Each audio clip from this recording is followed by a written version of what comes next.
Thank you. Thank you. Can you hear me? Yes. Okay. Now, I must warn you that I am visually impaired. That means I cannot read my paper unless I hold each page close to my eyes without any glasses, because I can't focus with glasses anymore. So please be a little patient with me, as I am really pratibandhi, disabled in that sense. Well, thank you so much for asking me to come and join you in this season of Bangla drama. The very first point that I would like to make is that I am not first and foremost a playwright. Writing plays is an activity to which I came at a mature age, as I was approaching 50. I have written only 3 plays so far. I have also translated 2 of them into English myself. My playwriting has therefore to be seen in the overall context of my writing life, which is the life of a writer in the Bengali diaspora. The term diaspora, you may be or may not be familiar with it, refers to people dispersed from their homelands all over the world. It can be a problematic existence in some ways, but can also be an enriching experience in other ways. Most of my adult life has now been spent in Britain. I have spent longer time here than in any other country.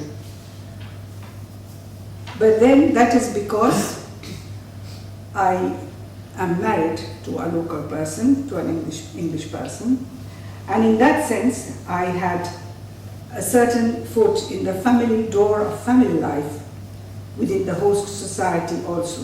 So you could say in a formal sense I have had connections both to the Bengali community and also to the host society in that way as a daughter-in-law. So, however, the truth is that my husband has made more friends through me amongst the Bengali community, amongst Bengalis in general, than I have made friends amongst English people through him. This is because the English don't mix as much as Bengalis, at least I think so. I wish they did. I spent a longer time, as I said, here than in any other country. I must be one of the most senior writers of the Bengali-speaking diaspora in Britain, as I have been here since the 1960s. I have continued to write in Bengali, while also writing some of my stuff in English, thus becoming a bilingual writer. Several circumstances problematize this kind of existence. For us, they include divisions within the Bengali-speaking community, the globalized dominance of English, which has accelerated in the past decades, and a special status which is now given to, say, Indian English or South Asian literature, and sometimes all that can come a little bit in the way, in the understanding that all these classifications can make things a bit problematic. We are often writing for a distant public who may not have a clear picture in their heads of the details of life abroad, precisely those details that matter in literature. Because of the decline of the humanities subjects, pretty much in education, pretty much everywhere, this distant readership of serious literature keeps shrinking. We have magazines in the diaspora, but the real channels for the publication of serious books and of scholarly articles in journals as well as the chances of being properly reviewed when published, remain in the distant homelands which we have left behind. Playwriting is especially problematic, as unless you happen to have a group of friends near where you are, your chances of putting on the plays you have written are pretty slim. And once again, you may have to depend on your distant contacts. I have been writing poetry since childhood, at first in Bengali, and then from the 1970s onwards, I began to write some of my poetry in English also. At that time, I was a young mother with small children, and I had achieved a greater sense of identity with other young mothers in this country. Eventually, I became someone who can write poetry, original poetry, in 2 languages. So for me, as far as poetry is concerned, I have 2 mother tongues, though people may challenge such a notion. Yet, life is all about diversification. There are some things that I am happy to do in both my languages: poetry, reviews, book reviews, essays in criticism, research-based academic books, and I am happy to translate between the 2 languages in both directions, Bengali to English, English to Bengali, no problem. I like doing that.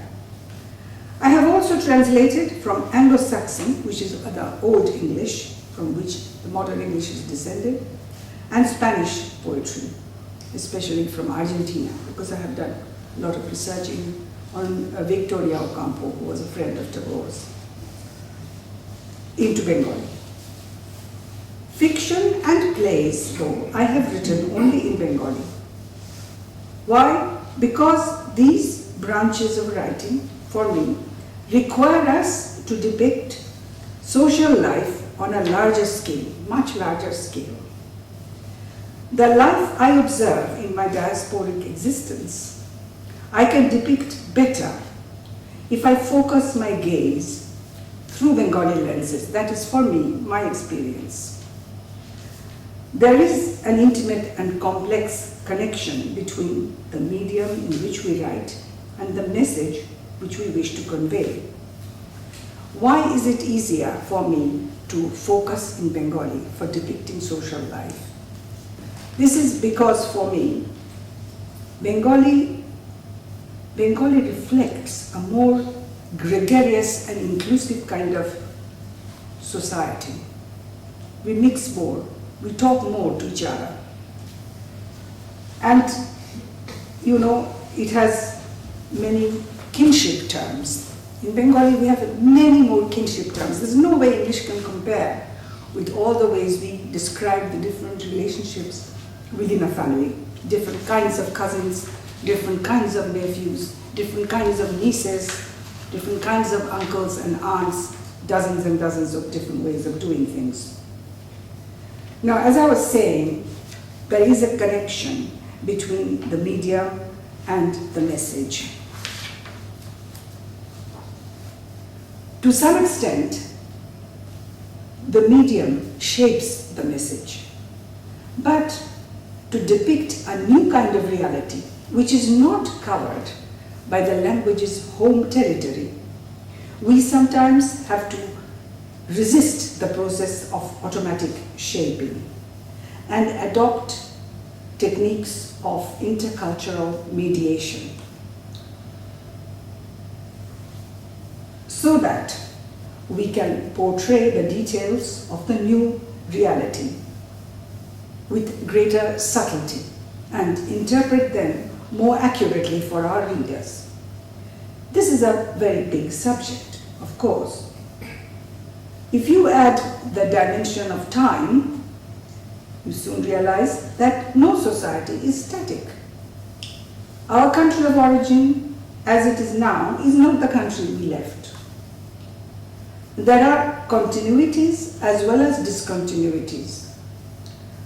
For me, the best strategy has been to depict life as I see it around me, or record narratives as friends relay them to me, which can even take in lands I have never visited myself, filtering everything through a Bengali, which is also dynamic, not static, keeping pace with the passage of time. My first novel, for instance, has an Algerian character. I don't know how many novels in Bengali have Algerian characters. Anyway, there has to be a first time for everything. Who brings direct experiences as well as memories of our native country, Algeria. Before that, I wrote some autobiographical sketches in the 60s.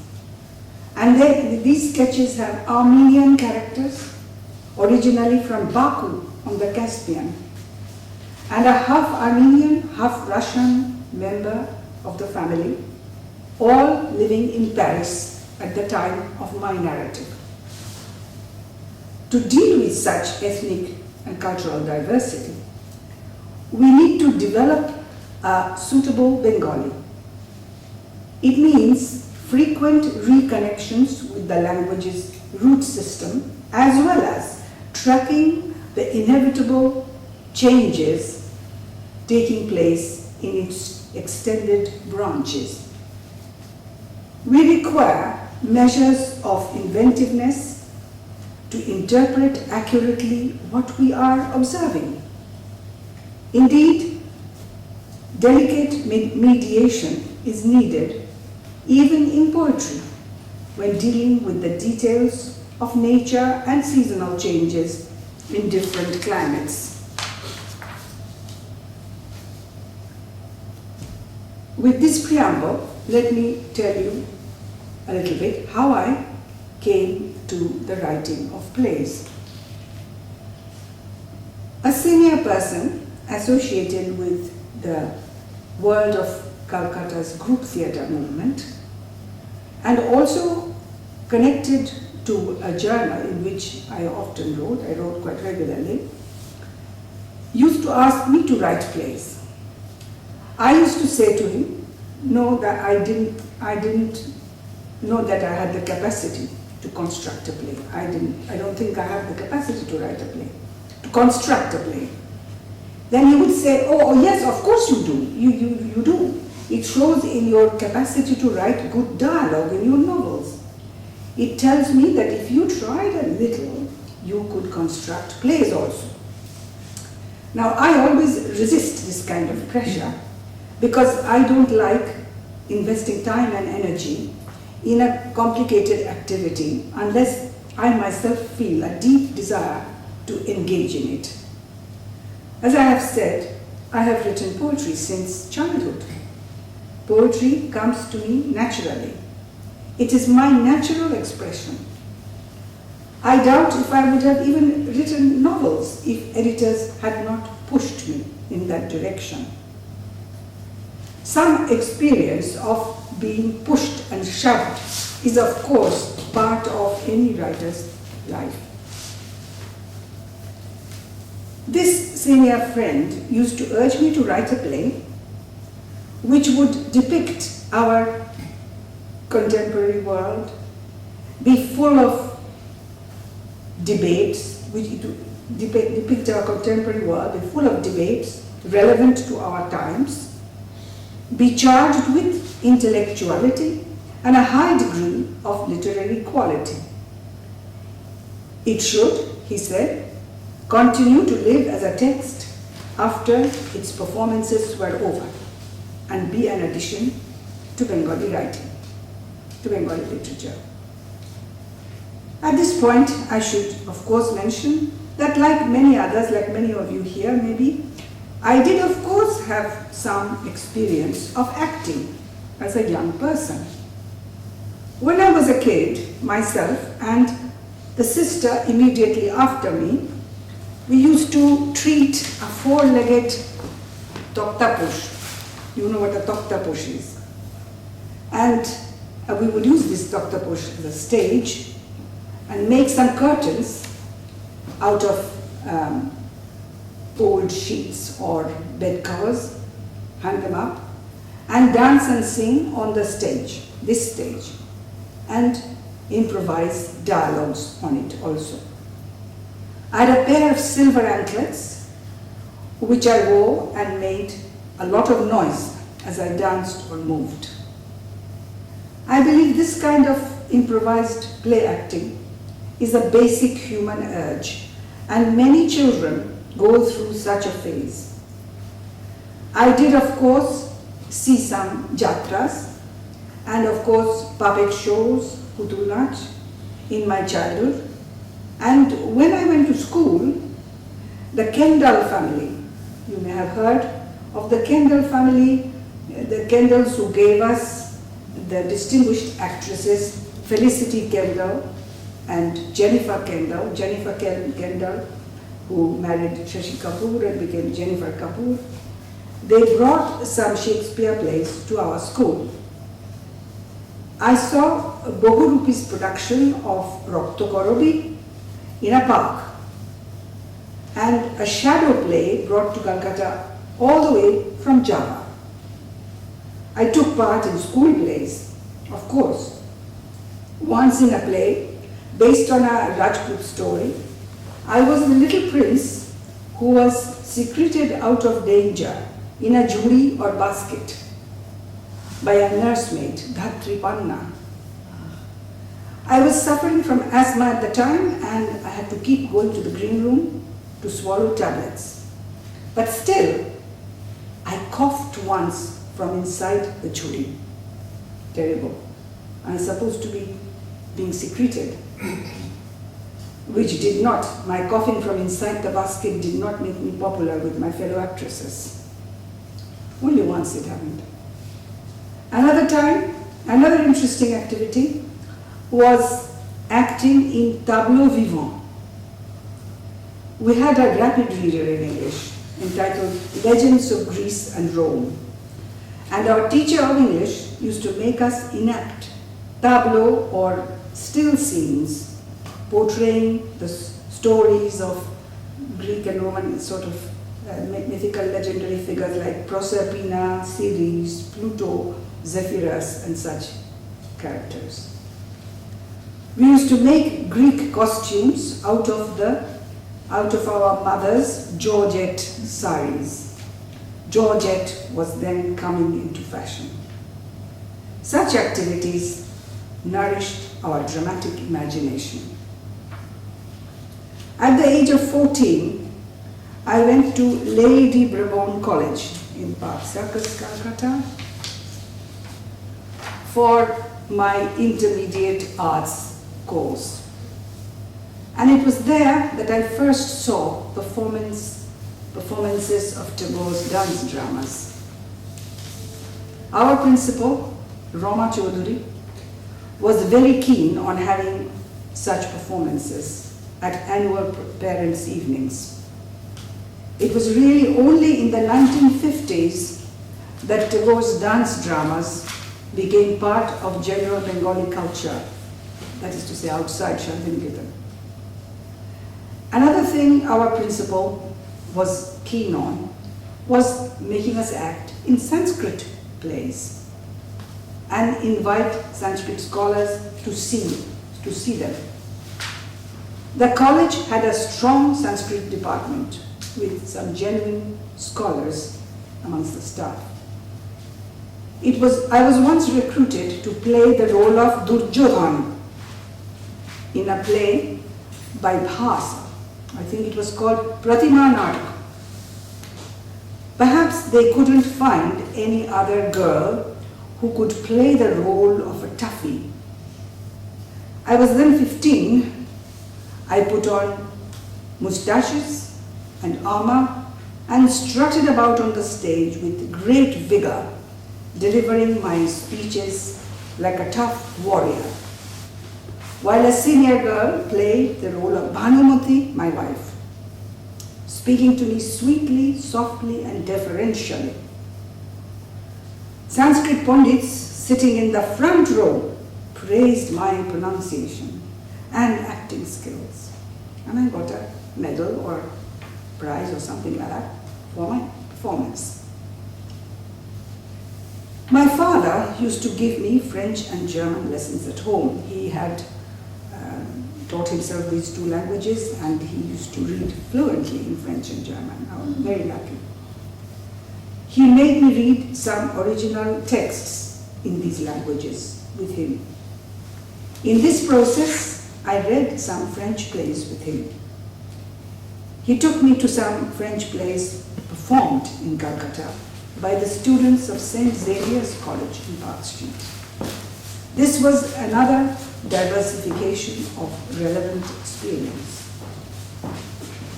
First at Presidency College, Calcutta, and then at Oxford, I read in English honours.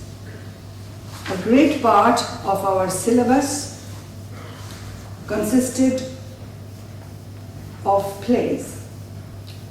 We had to know European dramatic theory, understand in which respects Elizabethan English plays had moved away from the classical Greek model. Greek drama did not permit the mixing of tragedy and comedy. The Elizabethan playwright loved mixing tragedy and comedy. Nor did Greek drama permit direct violence in front of the viewers. A blinded man might come and lament before the audience, or a messenger might come and report on war events. In Elizabethan plays, however, a man might be blinded in front of us on the stage, and there could be some sword fight, for instance, right there on the open stage of the Elizabethans, not a box stage, of course, open stage, surrounded by viewers, with dead bodies lying on the ground at the end. Our teachers at Presidency College taught us Shakespeare meticulously, line by line, going into the historical backgrounds, contemporary social settings, the old theories of drama, and the changing stage practices. The detailed study of the texts made us aware of what the words really meant 400 years ago. A lot of people go to see Shakespeare without understanding really the language. The language is 400 years old. Of course, we had to understand the conventions of stagecraft prevailing in those times. In Calcutta, Sanskrit was one of my past subjects. We have the honors subject, and then Bengali is compulsory, and then two other subjects. For me, it was Sanskrit and philosophy at the BA level. For Sanskrit classes, we went over to Sanskrit College right across the road from Presidency. It was a great privilege indeed to study and absorb the whole of Kalidas's Abhijnana Shakuntala, line by line. I loved Kalidas's language and read his other plays and poems on my own.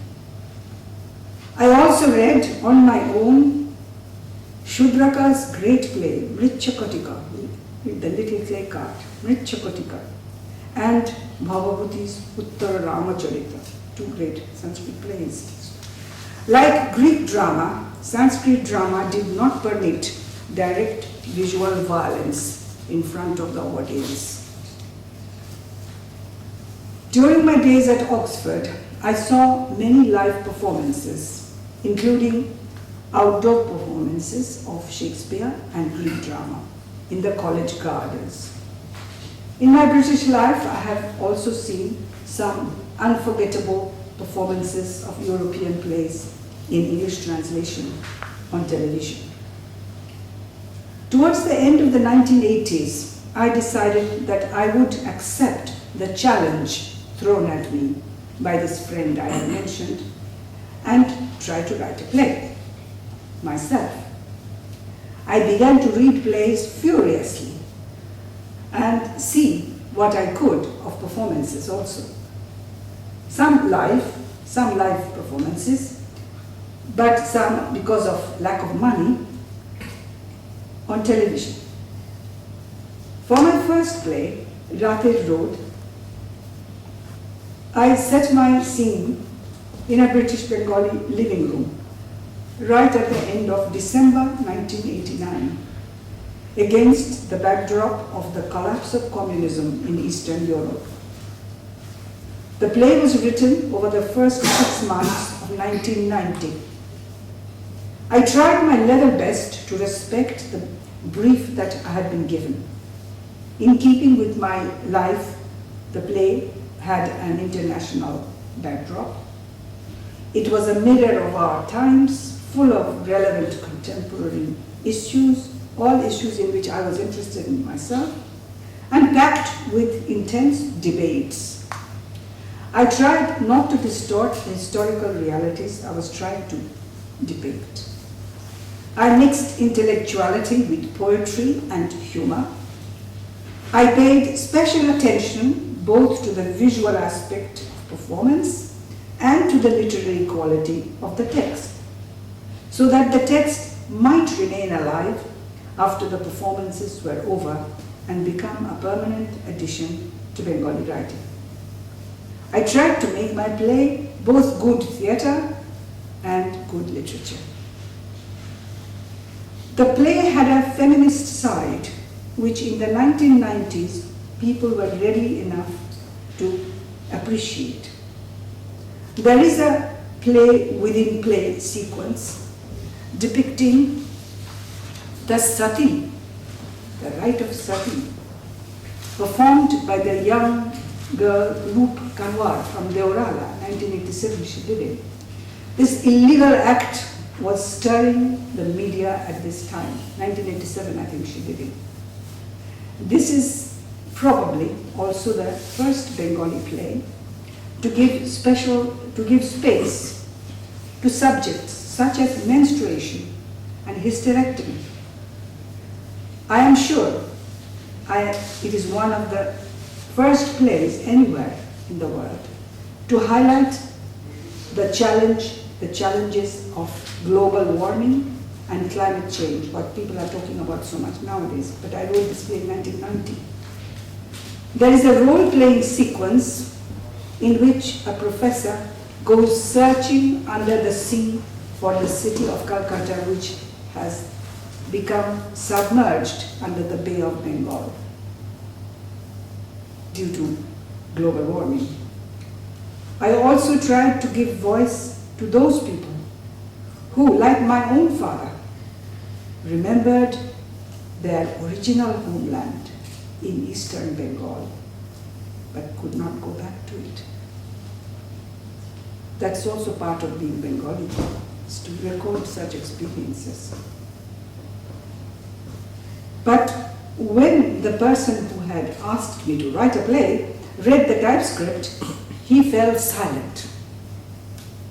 The play was far too complex for his group to tackle.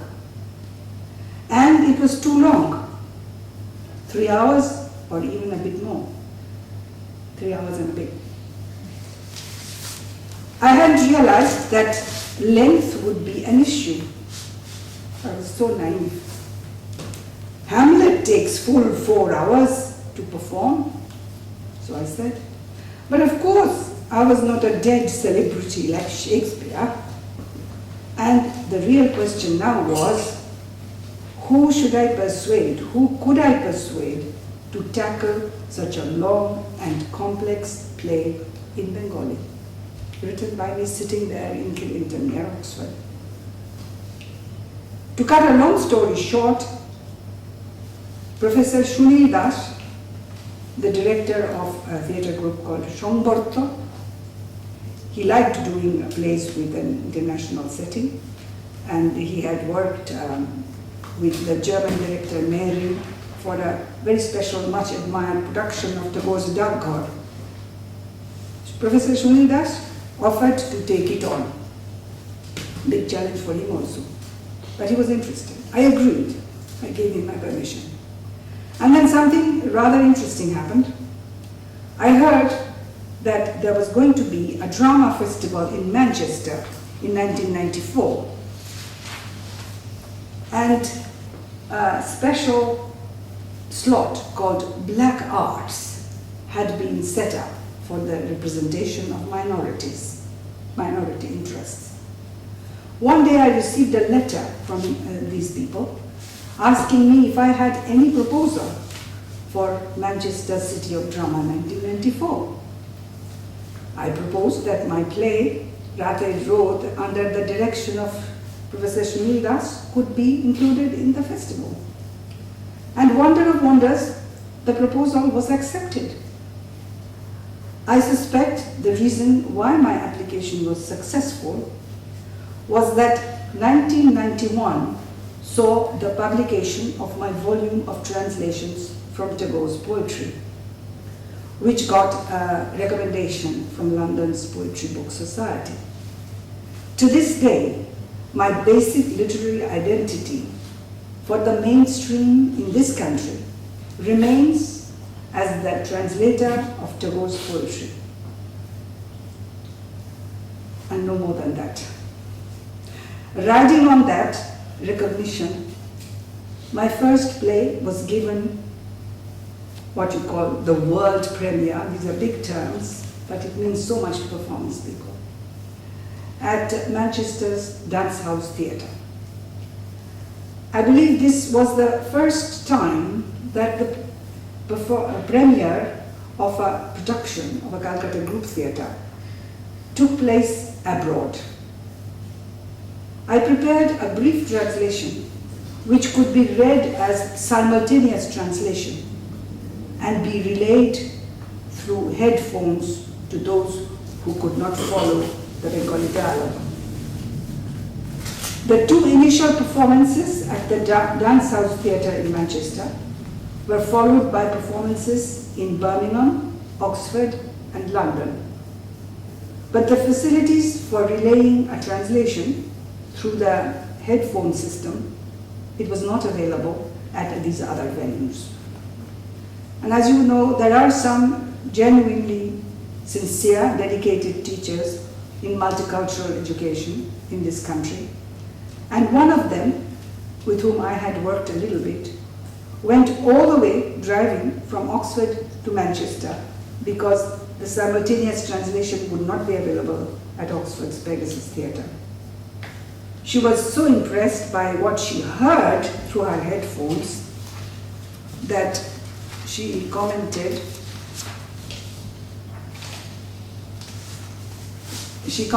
that the play should be translated entirely into English, all of it, not just a short translation, and be produced in its entirety.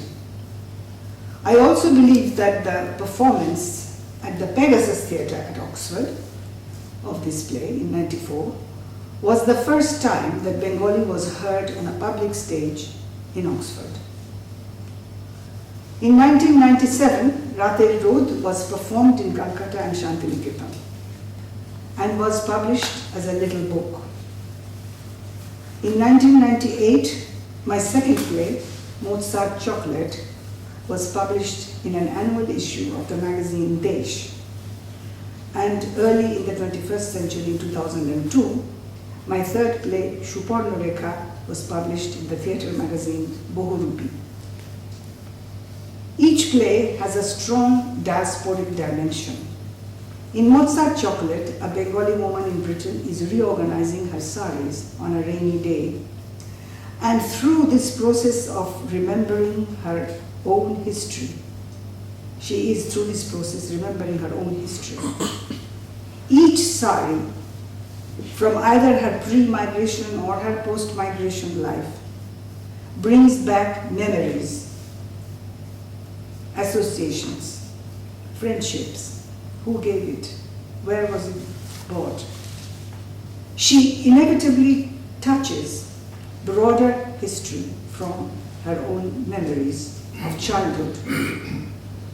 The rationing of textiles, for instance, after the Second World War. I do not know if anybody remembers such things. but I do. I remember going with my mother to the ration shop to get saris, because immediately after the Second World War, there was a severe shortage of these things. Saris, dhutis, all those things. And material for girls' frocks. Because the textile industry was just devastated. The tidying of her wardrobe leads her to tell us the story of the formation of her identity. A friend then arrives from a posh conference in Salzburg, in Austria. And the conference was held in my story, in my play, held in the palace and the gardens that had been the location of the great film, The Sound of Music. Mozart, the great composer Mozart, was born in Salzburg. So this character in my play brings a box of Mozart chocolates. This is a souvenir which people get from Salzburg. The last scene takes us to a night of Bandh or general strike in Calcutta. This play was performed in Calcutta and Shantiniketan by the theatre group Pratyasha. My third play, Suparna Rekha, explores several stories narrated through drama workshops being conducted by a theatre group. They include the story of Hassan, the young Bosnian who lost all his family when several thousand Bosnian Muslims were massacred by Bosnian Serbs, who were, of course, supposed to be Christians, but you may wonder what kind of Christians, if they could assassinate 8,000 people like that. The ravages of AIDS in Africa are the subject of another workshop within my play. Another scene is set within a rural English church. Not a workshop, but really two characters. One of them is interested in theatre, of course, the other is his girlfriend, visiting it with light filtering through stained glass and the pealing of bells. I have always felt that church interiors were particularly good for performance. After all, a church service has many elements of theatre in it. Of course, many churches nowadays hire out their halls for concerts, and I have even seen folk dances in them. But I've never actually seen a proper play inside a church. I satisfied some deep desire within me by setting at least one scene within a church. Though it has been published in a theatre magazine, I haven't had the time or energy to organize the performance of this third play. I would have loved, of course, to see it performed, but I don't know if this dream of mine will ever be fulfilled. Now that Ratel Road is out of print, it is also my dream that one day I will be able to publish all my 3 plays together with, in one volume, along with my essays and articles on the subject of drama. In 2000, I had the most interesting experience of seeing my first play produced in English in this country. First, in the autumn of 1997, I got a 1-month residency at the British Centre for Literary Translation at the University of East Anglia. I used this opportunity to do some in-depth reading in the libraries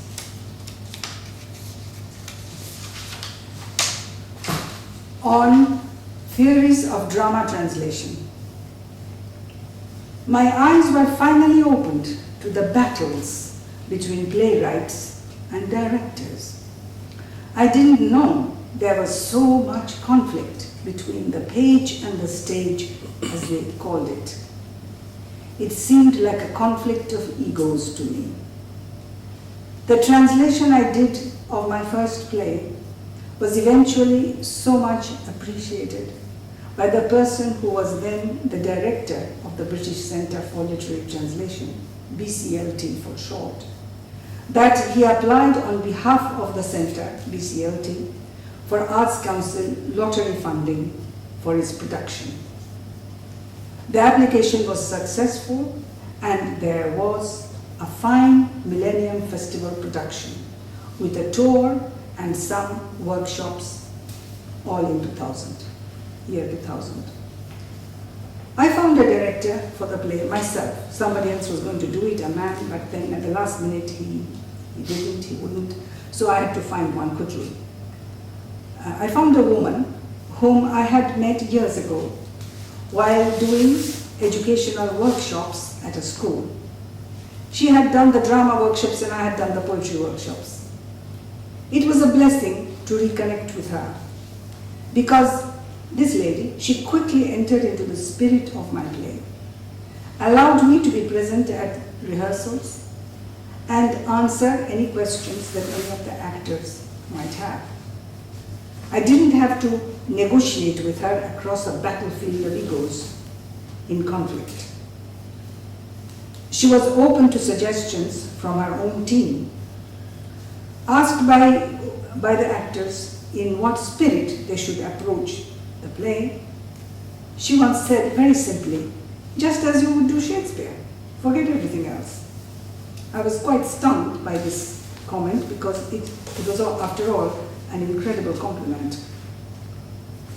It was an all-white cast that she could put together. That was what she could do quickly from her own circle. But it was advertised and people came for the audition, and I remember sitting at the audition. And they did a splendid job of incarnating this Bengali play in English, down to making lines of Jibanananda Das come absolutely and truly alive on stage. I was deeply impressed by the professionalism of the team she put together, this director.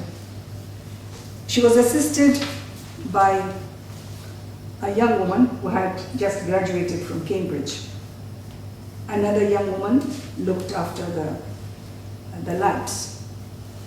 The two young women went up and down the ladders in their jeans and boots and fixed everything much faster than the young men who managed such jobs in Calcutta, in Kannada theatres. The two young women here did it much faster. The whole play was ready after just 3 weeks of rehearsal. It's a 3-hour play, only 3 weeks of rehearsal.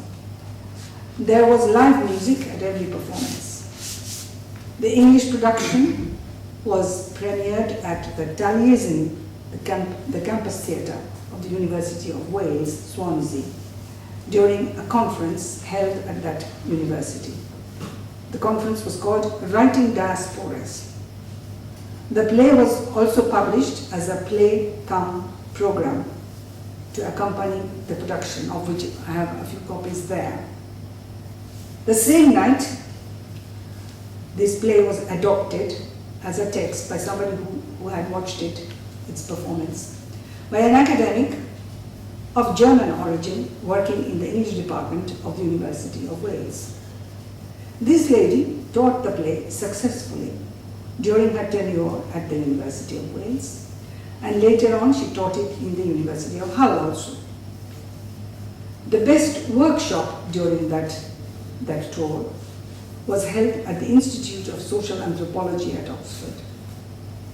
In 2001, there was a rehearsed reading of the entire play at an educational conference at the University of Bath, where the play found new admirers.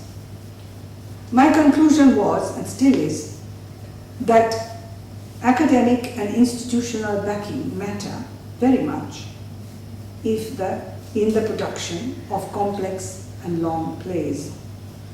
And if this backing is obtained the intellectual content of a play receives recognition much more quickly. I also found that if this support is not there, plans for performance do not make an easy progress.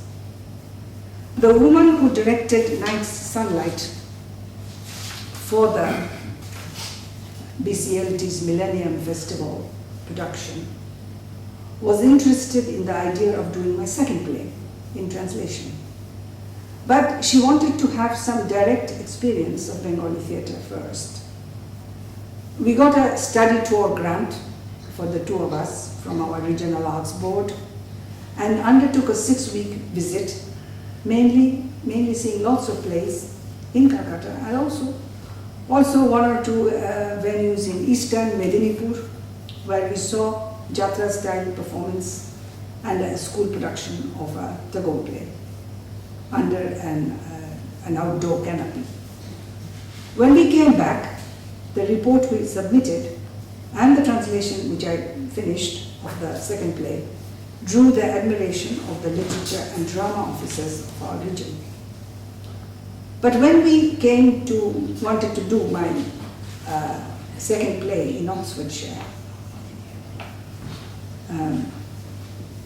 we could not organize the kind of heavy-duty support that had been generated by the British Centre for Literature Translation before.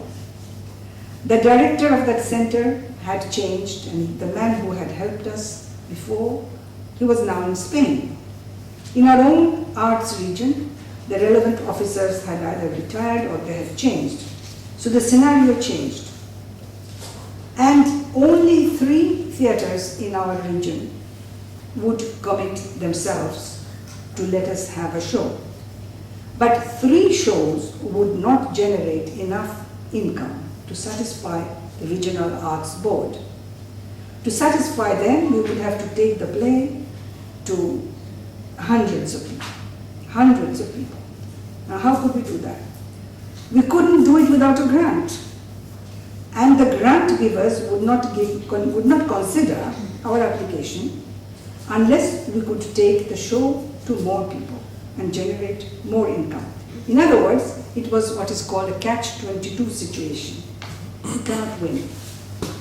If the Pegasus Theatre at Oxford had adopted this as one of their own projects, then it would have gone through. But at that time, their focus was on refurbishing the theatre, so all they could offer was to host one show.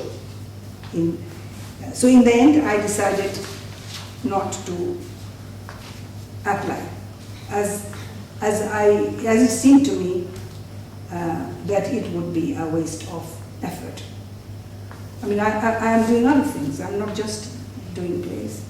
So I was on to another project and I wouldn't be able to give so much time to organize all this getting of money, funding, all that business. I know that my friend was very disappointed, the woman who had directed the first play. And so was I. I was disappointed too.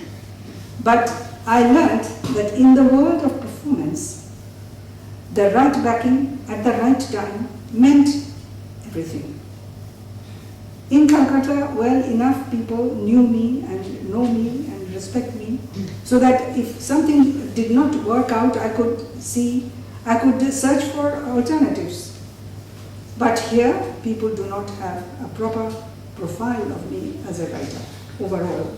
And so I cannot generate that kind of commitment and support. In the end, my second play in English translation was done in early 2008 at the Rangashankara Theatre in Bangalore by a lady who ran a drama school. Though not a Bengali, she played the lead role with great spirit and made the character come alive after only one in-depth discussion session with me. But the rest of her team, Bangalore Bengalis, needed to do more work. They needed to do more homework. I hadn't been present at rehearsals, and some of the subtleties of the text had not been made clear for them, and so they did not appreciate the details. And the musical aspect of the play had also been neglected. Overall, the audiences liked what they saw, the two shows. So I left it at that, and I did not make a fuss about it. Overall, it was a success because people liked it. People clapped and they liked it and they said it was great. Okay. So as a playwright, this is my conclusion, I create through my imagination and powers of visualization. And you may have heard of William Radice, he's another translator of Tagore.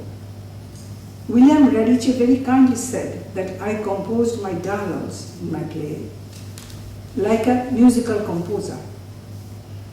But when it comes to enacting such grand visions, the playwright needs an inspired team of colleagues, men and women who can put flesh on the words and incarnate the grand flights of fancy in front of our eyes. And that's all I have to say for the moment. Thank you.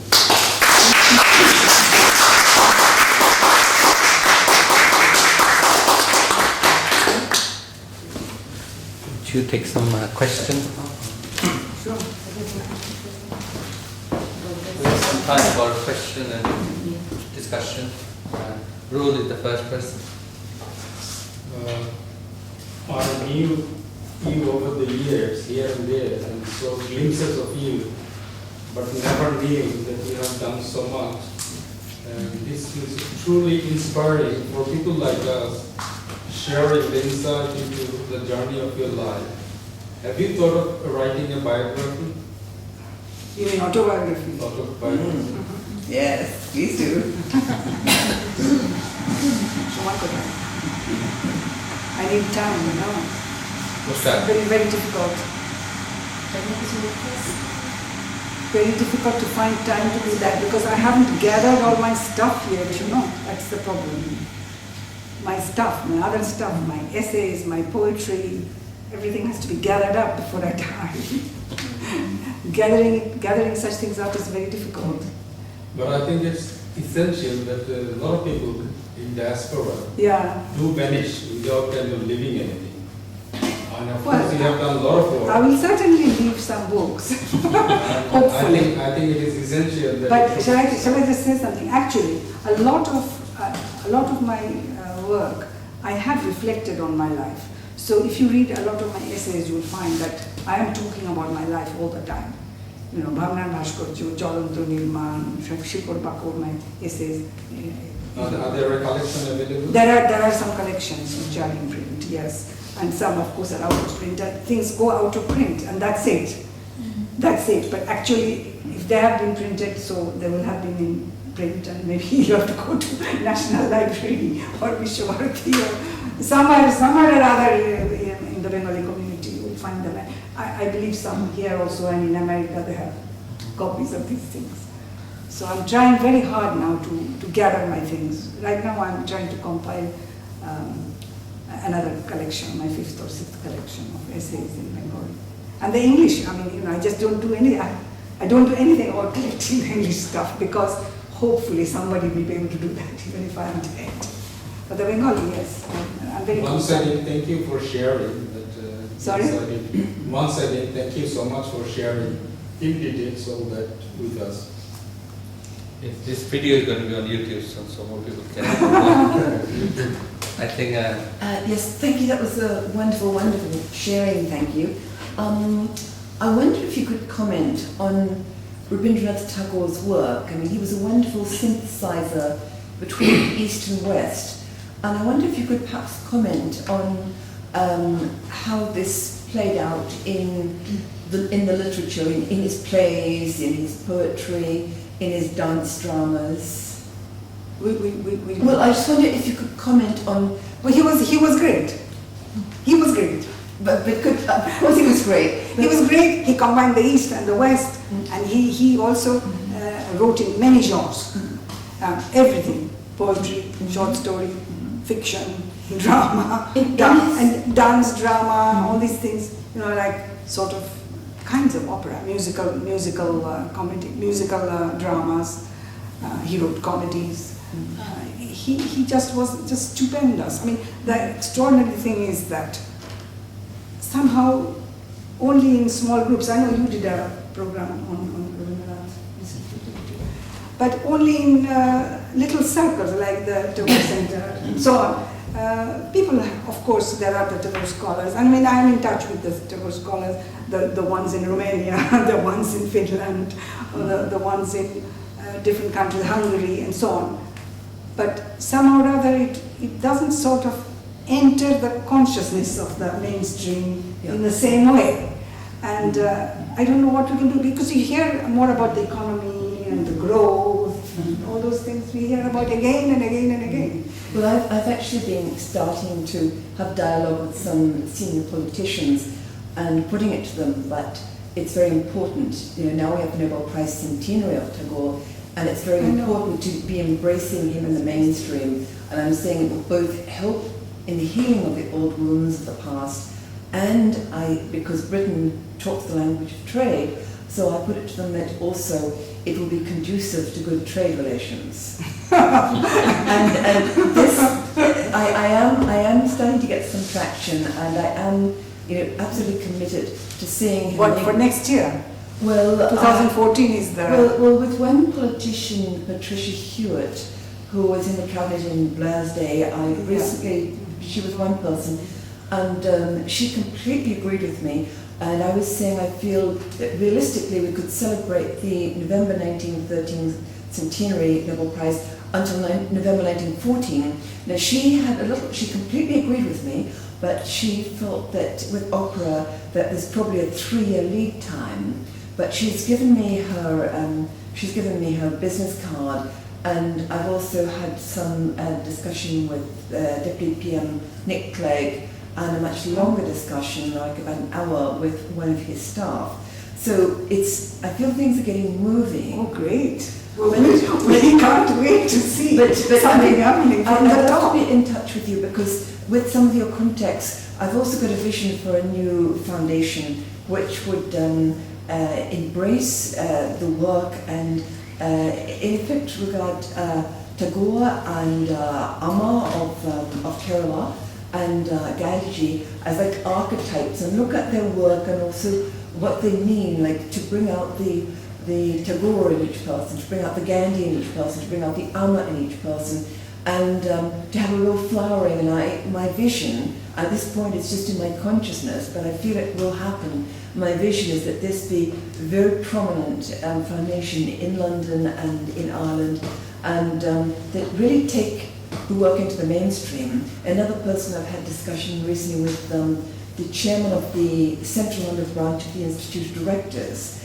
and he's a Chinese Australian, and he thought this was a nice idea, but said, but how can we sort of sell it, not so much sell it, but how can we really persuade the Institute of Directors as an organisation? So I said, well, if we talk in terms of trade, because things like Jallianwala Bagh, they are like an invisible barrier to trade between India and Britain.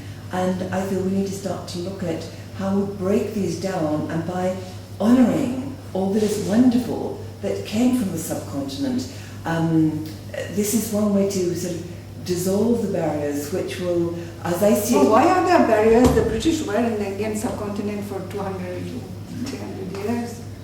Well, I mean, things like Jallianwala Bagh, I mean, yeah, they just become barriers. They become barriers in consciousness when trade. So this gentleman, the Institute of Directors, I mean, he really did see my point. So gave me his business card. So that's another ally. So I feel it's. I wish you success. I feel the thing is, if there's an empire, there's bound to be one or two Jallianwala Baghs, in the minimum, to say the least. So we have to take it all in, with good and bad, everything that happened. That's part of history. We have 200, 300 years of interaction. Yes. We need to build a new relationship.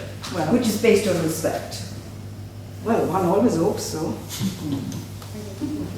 I think Valerie, okay. You go first. No, go ahead.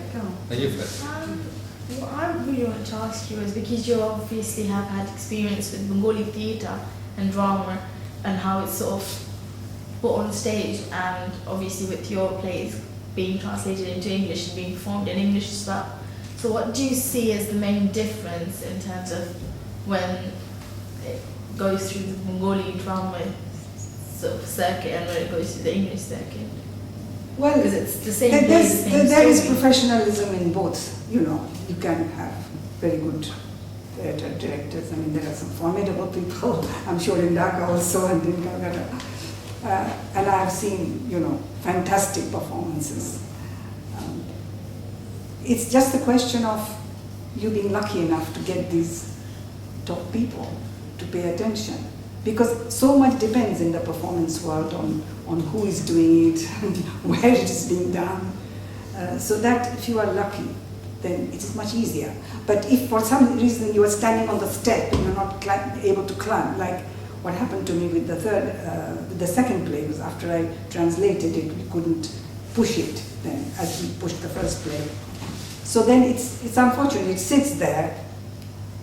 So it's very much touch and go with performance. The playwright can write it. You can write it, you can visualize it, you can imagine it, you can put all your stage directions as you want them, fine, all ready. But who knows, it may not be performed for another 100 years, you know. But it's the pity, it should first be performed in its own time. Then, slowly it can become a classic later. But when you are alive, you want it to be performed then, at that time, depicting the modern problems, you know. Because it's not going to happen each time. Fall of communism in Eastern Europe is not going to happen every year. It happened, you know, and that time I placed my play in that context, and people wondered why. But of course it was relevant, because it was relevant for people in diaspora. Europe is there, right there, and fall of Eastern Europe from communism was very important. And of course, you know, we have had a communist government in West Bengal for 30 years. So if communism falls or does not fall, or how it goes, was of some interest to us Bengalis too. So that was the reason. Well, people have asked me, people here often ask me, why was it so important, this communist question?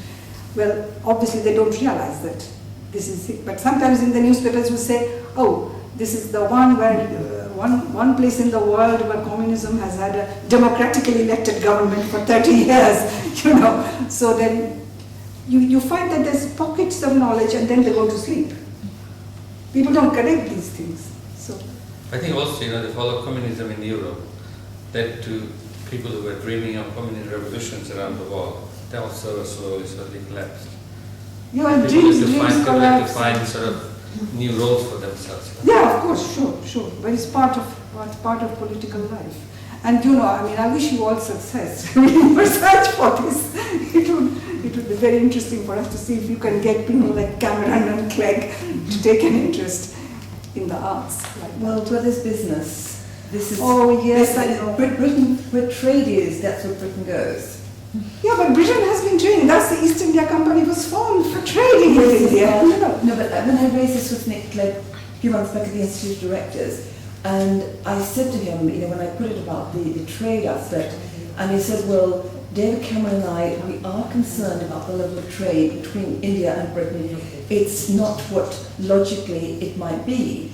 And he said, just this morning, this was 22nd of May, I think, this year, and he said, just this morning, David Cameron and I met with Ratan Tata. We were discussing this very issue, and he said, David and I feel we need to look to bringing down the trade barriers between India and Britain. And I said, you know, the wounds from the past are very deep. You know, my point was that just pulling down trade barriers is not But you enough. can't just bring down all trade barriers. Because the trade barriers were in place after Indian independence, Indian textile industry recovered. If there was no protection of the Indian textile industry, it was smashed. It had been smashed. The muslin in Eastern Bengal, Muslim was smashed. In Tater Shari, handloom things, they were all smashed. We all know that. But to revive it, that period was necessary when India protected its textile industry. And in those 30, 40 years, it revived again. So now it's beautiful again. But without that protection, who knows? It would have been, everybody would be only wearing polyester and never cotton and silk would rule again, you know. So therefore, it needs also to have some protection. So I can quite understand. I mean, who knows now what every barrier is down. So what is going to happen now? I do not know. When China is coming, you know. So Britain is more interested to make, you know, trade with China. You see, people are learning Chinese now, Mandarin. Yeah. People are learning. The other day I watched a program on BBC World, BBC channel, not one, but BBC News channel. And there was this Chinese lady and several other people strong in the Southeast Asia, one from Singapore and a British delegate and so on. And they were saying, what languages are your children learning? So one said English and Mandarin, another said English and Mandarin.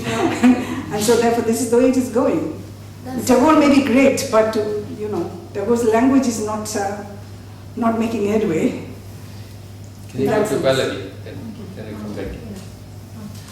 I'm so grateful to have heard you speak this evening and to hear the whole journey that this gentleman here was talking about, that you shared with us about your life. I actually work a lot in staging plays, and at the time you were writing,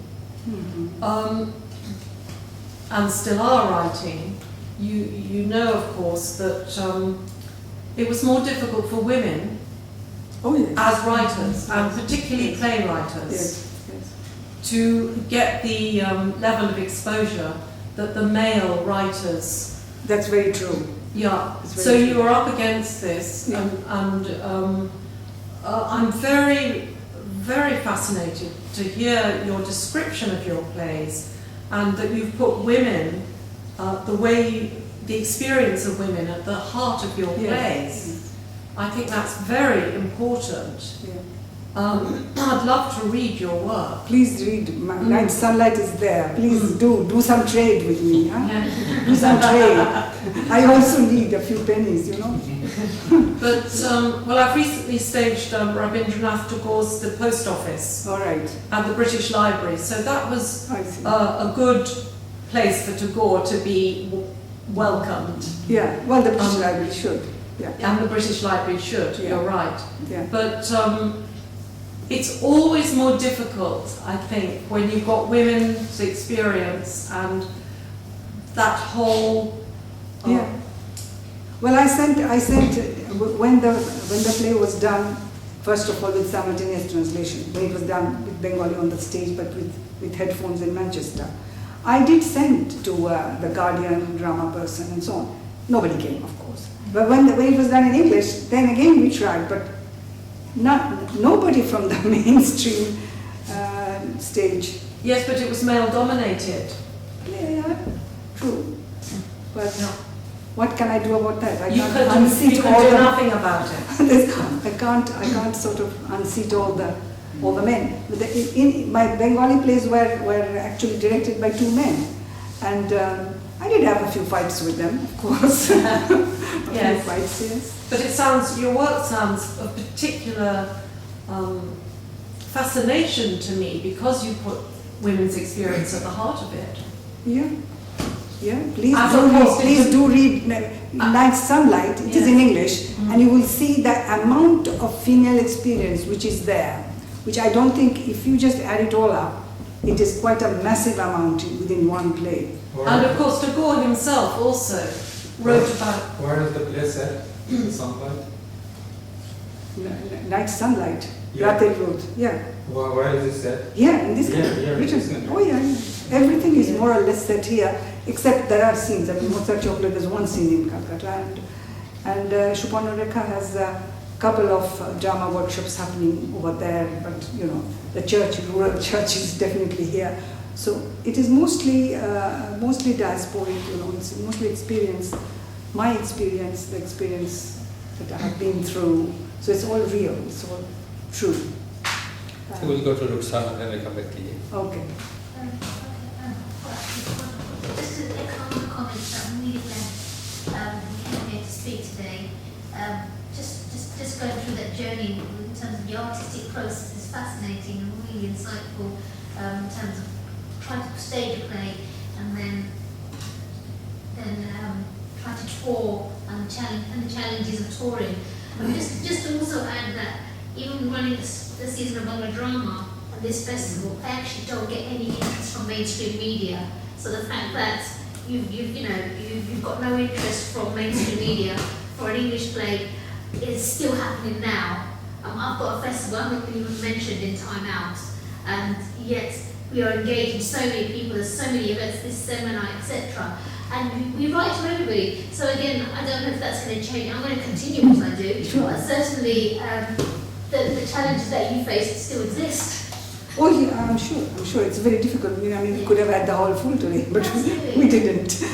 So I mean, I can see that it's tough. It's quite tough, you know. I mean, if I was to speak in Calcutta, the hall would be full. People would be perhaps even sitting on the floor or outside. But the thing is, I am a British citizen since 1965. I am a fully fledged British citizen. So what can I do? I mean, this is my state in which I live. You know, I'm a member of this nation. But you can be members of different groups. I can still be faithful to my roots.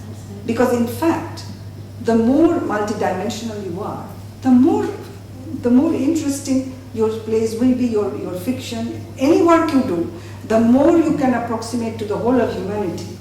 It's better. Because now the world has shrunk. We have to think of all of us, or the whole of humanity.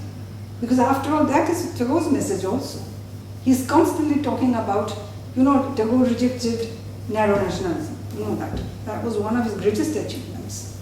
He rejected the whole idea of narrow nationalism caused First World War.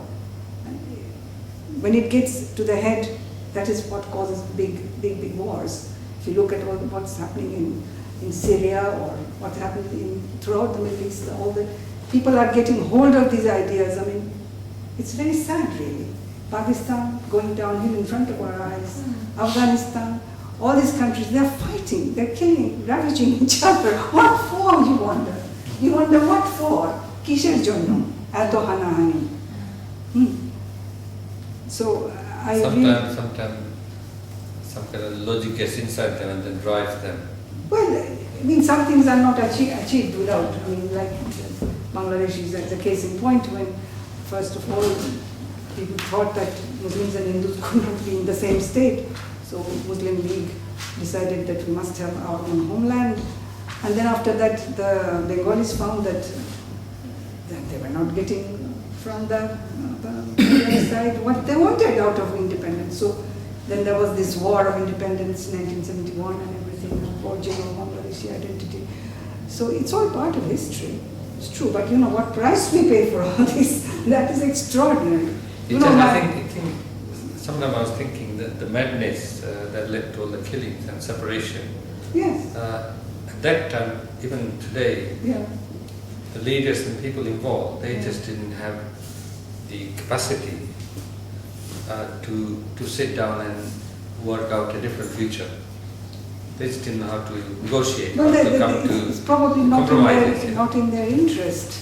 It seems to me that they like to postpone. Maybe they couldn't understand that interest, because I think the best interest is when you can compromise and come to a middle ground, which is good for everybody. But I think politics runs on power. Politics is, politicians are hungry for power and they run on power, to get power. That's why it would be interesting to see if there is any change of heart or any sort of new direction coming from politicians. When you give up hope, you don't know if anything will change. I think we'll go to you first, then we'll go. Okay. I was wondering if you were planning to write any more plays. Well, right now, you see, this is where this is where I got stuck, in the sense that I felt I can write a play, but then if I can't have it performed, there's such profound troubles and impediments in the way that you do get a bit depressed when you can't do it. So because writing a play always means that when people say, "Kobe hobe, eta kobe hobe, kothay hobe," and then if you can't tell them, then they say, "Oh, tahole oda bhalo hoyni bodhoy." People think that maybe you haven't written such a good one. But actually, my plays have all been printed in very respectable places. I mean, the first play, of course, was a book in itself, and the second play was in Sharodiyo Desh, which is a very respectable venue, and the third play was in Bohurupi, which is a theatre magazine. Bohurupi is dedicated to theatre, so it is an honor to be published there. So therefore, people are not saying that I'm not a good playwright, but people are wanting that to see the performance, and it is very difficult. It's very, very difficult to find how to do a serious production in Bengali, you know. And I admire Roxana there, who does things with people. She says she was at the Brady Center in 2000. I was there. Yeah? For Night Sunlight. And when you showed it at Queen Mary, I was there as well. Oh, you were there in the Queen Mary one. That's That's when William Radici came and he saw it there. That's At right. the Pink Studio. And It was in a little sort of studio theatre Yeah, in Queen exactly. Mary. Yeah. You go to I was just wondering, from your perspective, from your opinion, what role does theatre and drama play in terms of bringing about global peace and unity? Is it a medium by which you can have influence on the masses? I think theatre would be a very good medium. I would like to think so, because I know that when people have had a chance, like for instance in Oxford Pegasus Theatre, there are some people actually, I'm very lucky in this, some people actually saw both the Ratel Road in Bengali and they saw the Night Sunlight. So they actually became quite interested in all the issues in it. And they did go home and talk about it. They told me they stayed up late into the night talking about all the issues raised by the play. And then there was this lady in the University of Wales who, she and her Brazilian friend, they were not leaving their seats. I said, what's the matter? She said, is this play available? I said, yes, it's available. It's available and we don't know anything about it. I said, well, today was the launch. And so she immediately took 20 copies, ordered them or whatever. And so when you actually have people pushing it in one direction, it can spread. And indeed, the theatre is a very good medium for the spread of good, positive political thinking. Yeah, absolutely. If we could achieve that, it would be worth it. But Do you think there's such a lack of interest in theatre amongst the, not only judgmental, but amongst the Bangladesh community?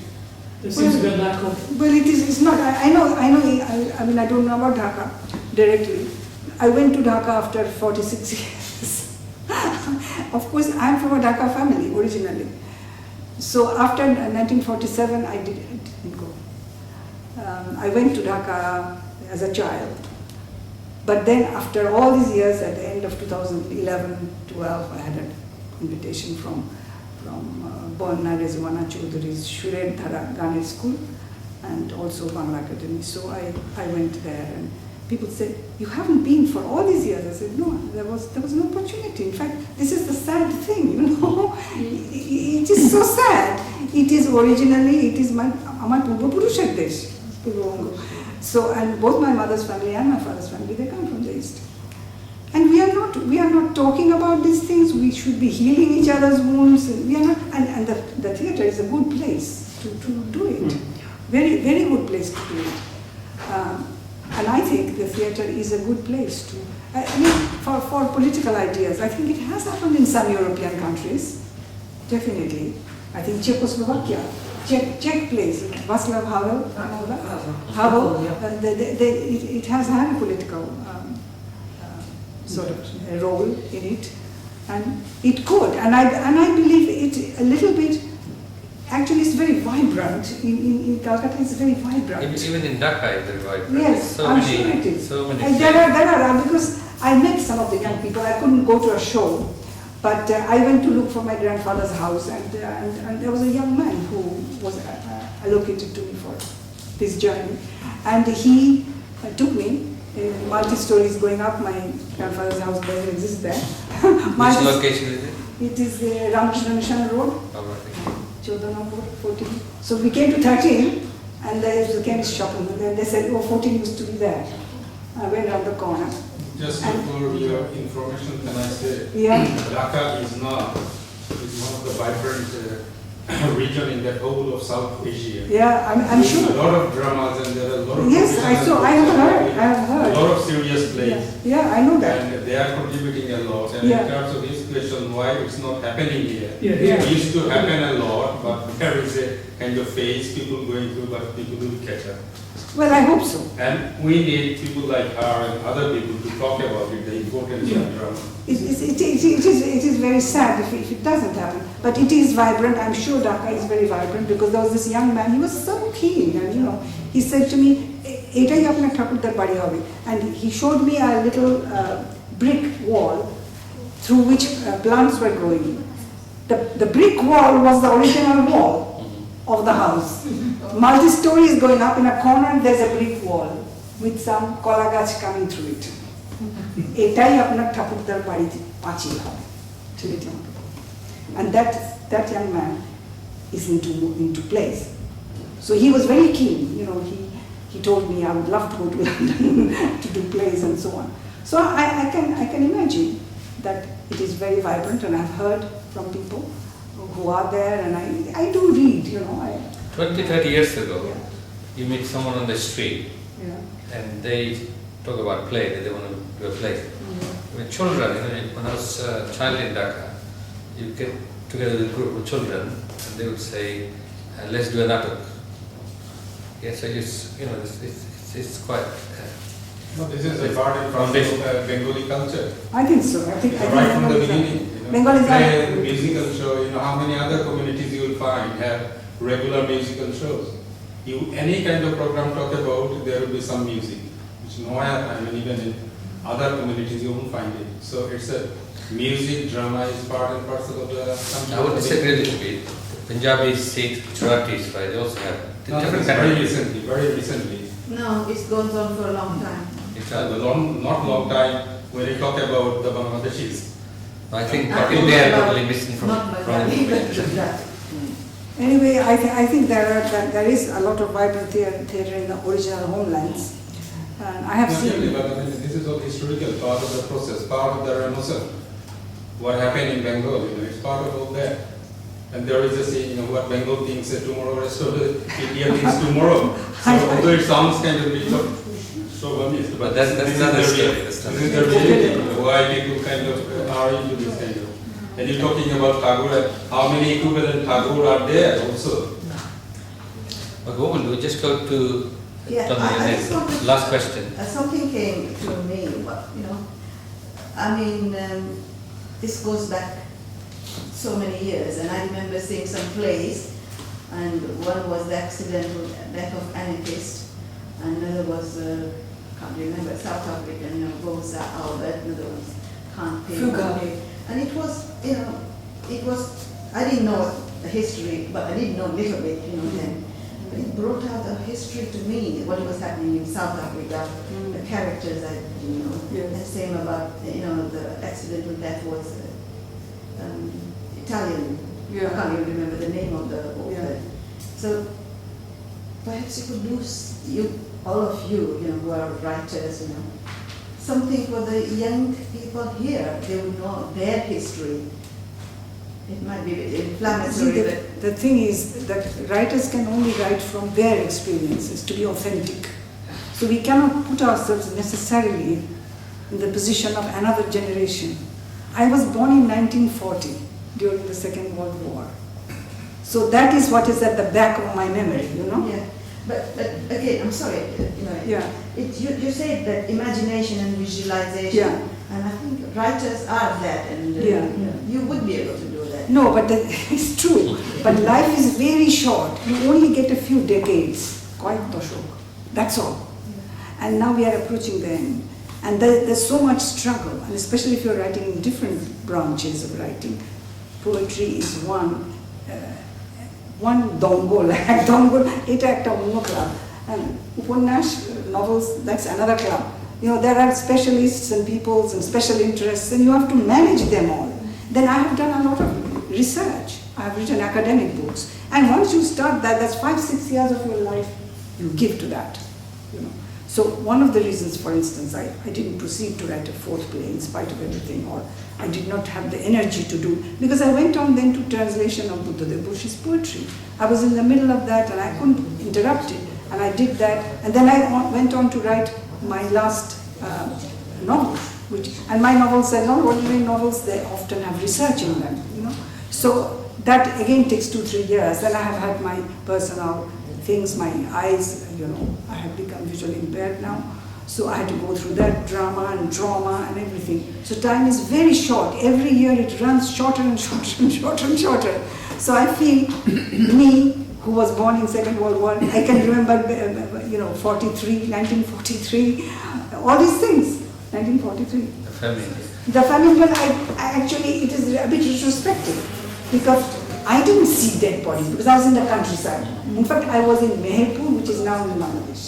Meherpur was then in Nadia district in India. Now it's Shodor Kushtia district.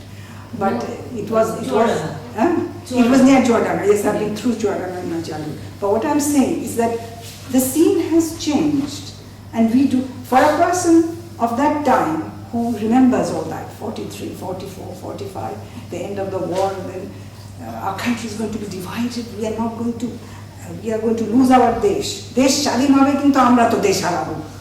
So what a predicament it was for us Bengalis. Many of us, this side, that side, they left from here to there. I have friends who went from Bardhaman to East Pakistan. It was East Pakistan at first. And of course we were, you know, we had our pain and আমাদের দুঃখ বেদনা সব তো ছিল, তাই না? So it's very difficult to convey to another generation. They have to work it out, I think. They have to work it out themselves, because we cannot always put ourselves in their position. And you know, it's not always good to be too didactic in your art. The art should come out of your emotions and experiences and feelings. But if you are trying to teach too much, you know, like in a classroom, then it may not be so good as a play.